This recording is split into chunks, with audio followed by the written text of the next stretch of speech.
Assalamualaikum warahmatullahi wabarakatuh. Alhamdulillahi rabbil alamin. Allahumma salli ala Muhammad wa ala ali Muhammad. Saudara, berikut dialog sofistik kita antara penenun dan pengelana. Kali ini dengan tema masih tentang doa iftitah, dan kita sampai pada bacaan wahdini li ahsanil akhlaq la yahdi li ahsaniha illa anta, dengan uraian dari kutipan Futuhat Al-Makkiyah paragraf 348-349 karya Ibnu Arabi mengenai akhlak terbaik dalam solat, taufik ilahi dan ketak terbandingan Tuhan. Maka oleh karena itu judul dialog kita kali ini adalah adab kepada Allah. Saudara, di suatu malam yang hening di balik tirai yang bergerak pelan karena angin lembut, cahaya bulan menimpa lantai tanah yang dingin. Penenun duduk bersila dengan benang-benang putih di tangannya. Pengelana datang, wajahnya letih namun matanya menyimpan tanya. Lalu berkatalah pengelana, "Wahai penenun, aku telah berdiri dalam solatku malam ini. Lahirku tenang tetapi batinku kacau. Aku memohon petunjuk akhlak terbaik seperti yang diajarkan. Tapi aku tidak tahu apa yang disebut akhlak terbaik ketika yang dihadapi bukan manusia, melainkan dia yang tiada sepertinya."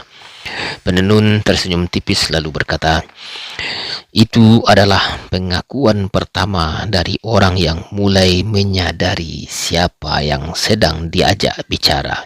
Kau benar. Akhlak kepada manusia dibentuk oleh perbandingan, tapi kepada dia kita tak punya acuan. Tak ada raja, tak ada kekasih, tak ada guru, tak ada ayah. Yang ada hanya wahdahu la syarikalah. Maka adab kepadanya tidak berasal dari kita, tapi dari dia sendiri." Kata pengelana, "Adab darinya. Tapi bukankah kita diperintahkan untuk beradab? Bukankah kita harus berusaha?" Kata penenun, "Usahamu adalah pintu, tapi kuncinya tidak di tanganmu. Kau hanya bisa mengetuk, 'Tunjukilah aku akhlak terbaik.' Tapi yang membukakan dan memilihkan akhlak itu untukmu adalah dia. Kau tahu kenapa? Karena bahkan apa yang pantas baginya tidak kita ketahui." Kata pengelana, "Maka aku hanyalah orang buta yang tidak tahu bagaimana bersikap di hadapan cahaya. Apa pantas aku menyapanya, memujinya, bahkan berdiri menghadapnya, padahal aku tak tahu bagaimana seharusnya?"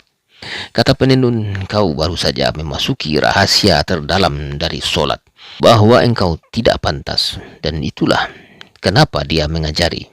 Setiap lafaz, setiap gerakan adalah adab yang berasal darinya, bukan dari budimu." Kata pengelana, "Tapi tidakkah aku bisa memahaminya, menemukannya dengan akal dan pencarian?" Penenun bersandar ke dinding lalu berkata, "Tidak. Adab kepadanya tidak lahir dari akal, tapi dari syariat yang dibimbing cahaya. Yang kau dapat bukan hasil pencarian, tapi pemberian. Karena dia bukan makhluk agar dapat dikenali dengan logika perbandingan.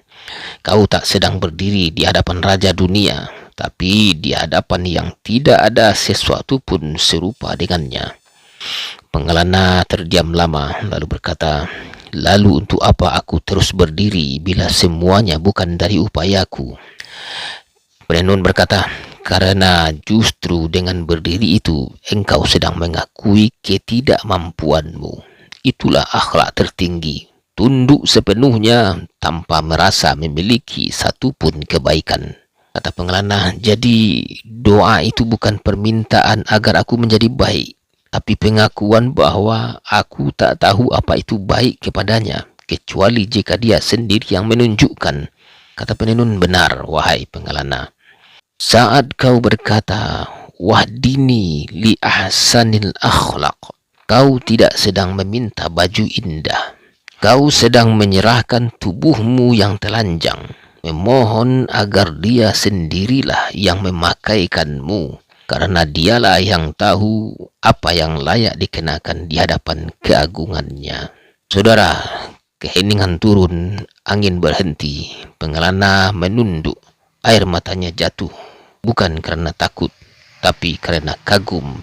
Di titik itulah dia tahu bahwa akhlak paling luhur bukanlah yang terlihat hebat, tetapi yang lahir dari pengakuan bahwa tiada daya dan upaya kecuali dengan Allah. Saudara, demikian penyampaian dialog kali ini, semoga bermanfaat. Wallahu a'lam bishawab. Silakan ikuti dialog-dialog lainnya. Assalamualaikum warahmatullahi wabarakatuh.